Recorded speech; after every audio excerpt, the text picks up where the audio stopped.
లోక్సభలో ప్రధాని మోదీ మాట్లాడుతున్నారు. లైవ్ లో చూద్దాం. हमारे देश के नागरिकों के क्वालिटी ऑफ लाइफ में सुधार, ये स्वाभाविक हमें विकसित भारत होने से देश के कोटि कोटि जनों के भाग्य में आता है। आजादी के बाद मेरा देश का सामान्य नागरिक इन चीजों के लिए तरसता रहा है। आदरणीय सभापति जी, जब विकसित भारत होता है तब हमारे गांव की स्थिति, हमारे शहरों की स्थिति, उसमें भी बहुत बड़ा सुधार होता है। गांव के जीवन में गौरव भी होता है, गरिमा भी होती है और विकास के नए नए अवसर भी होते हैं। हमारे शहरों का विकास भी एक अवसर के रूप में विकसित भारत में उभरता है, तब दुनिया की विकास यात्रा में भारत के शहर भी बराबरी करेंगे, ये हमारा सपना है। आदरणीय सभापति जी, विकसित भारत का मतलब होता है कोटि कोटि नागरिकों को कोटि कोटि अवसर उपलब्ध होते हैं, अनेक अनेक अवसर उपलब्ध होते हैं और वो अपने कौशल्य, अपनी क्षमता और संसाधनों के अनुसार विकास की नई सीमाओं को प्राप्त कर सकता है। आदरणीय सभापति जी,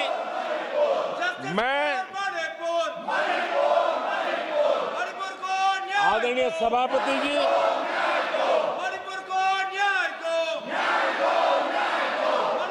आदरणीय सभापति जी, मैं आज आपके माध्यम से देशवासियों को विश्वास दिलाता हूं,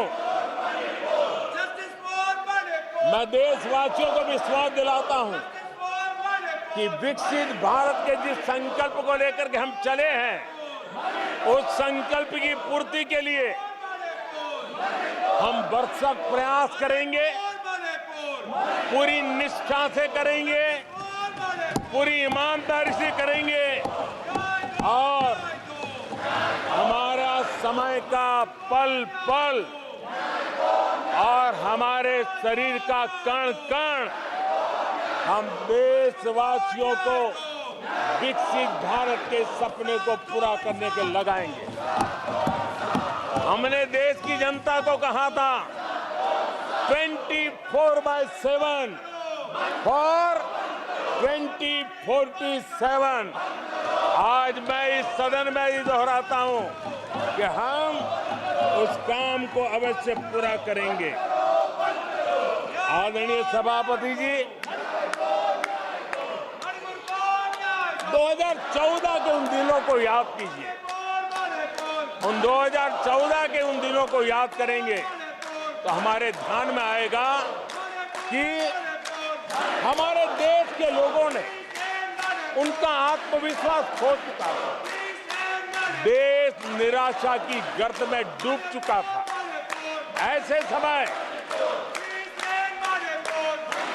2014 के पहले देश ने जो सबसे बड़ा नुकसान भुगता था, जो सबसे बड़ी अमानत खोई थी, वो था देशवासियों का आत्मविश्वास।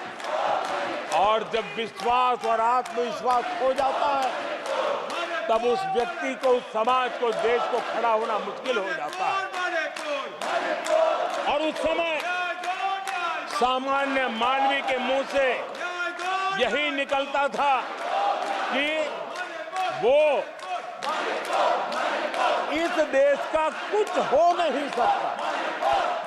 उस समय हर जगह पे ये 7 शब्द सुनाई देते थे, इस देश का कुछ नहीं हो सकता।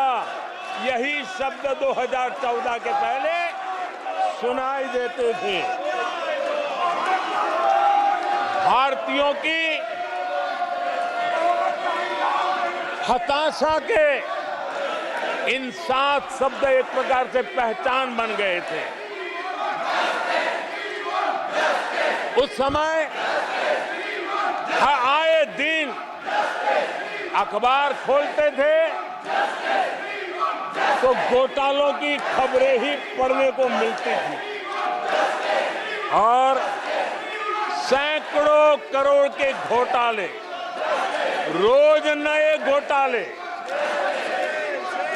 घोटालों से स्पर्धा, ये घोटालेबाज लोगों के घोटाले, इसी का एक कालखंड था।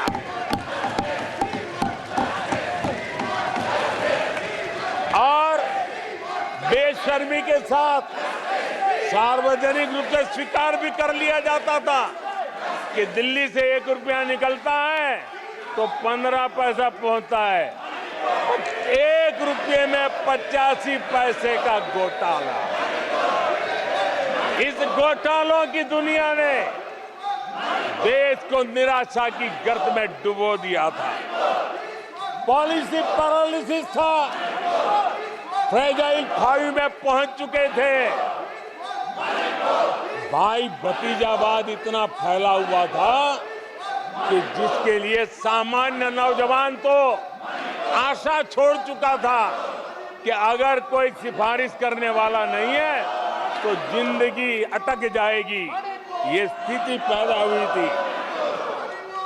गरीब को घर लेना हो, हजारों रुपए की रिश्वत देनी पड़ती थी। आदरणीय सभापति जी, अरे गैस के कनेक्शन के लिए मेंबर पार्लियामेंट के यहाँ, सांसदों के यहाँ अच्छों को चक्कर काटने पड़ते थे और वो भी बिना कट के लिए गैस के कनेक्शन नहीं मिलते थे। आदरणीय सभापति जी, मुफ्त राशन भी पता नहीं कब बाजार में दुकान पर बोर्ड लटक जाए, हक का राशन नहीं मिलता था, उसके लिए भी रिश्वत देनी पड़ती थी। और हमारे ज्यादातर भारतीय भाई बहन इतने निराश हो चुके थे कि वो अपने भाग्य को दोष दे करके, अपने नसीब को दोष दे करके जिंदगी काटने के लिए मजबूर हो जाते थे। आदरणीय सभापति जी, वो एक वक्त था 2014 के पहले जब वो 7 शब्द हिंदुस्तान के जनमन में स्थिर हो चुके थे। निराशा की गर्त में डूबा हुआ समाज था। तब देश की जनता ने हमें सेवा करने के लिए चुना और वो पल देश के परिवर्तित युग का प्रारंभ हो चुका था। और 10 साल में मैं कहूंगा मेरी सरकार की अनेक सफलताएं हैं, अनेक सिद्धियां हैं, लेकिन एक सिद्धि जिसने हर सिद्धियों में भी जोर भर दिया, ताकत भर दी, वो थी देश निराशा की गर्त में से निकल करके आशा और विश्वास के साथ खड़ा हो गया। देश में आत्मविश्वास बुलंदी पर पहुंचा और उसके कारण वो सब वक्त का जो शब्द थे देश की युवा पीढ़ी की डिक्शनरी से निकलने लगे। धीरे धीरे देश के मन में स्थिर हो गया। जो 2014 से पहले कहते थे कुछ नहीं हो सकता, वो कहने लगे तब इस देश में सब कुछ हो सकता है, इस देश में सब कुछ संभव है। ये विश्वास जताने का काम किया हमने। जब हमने सबसे पहले तेज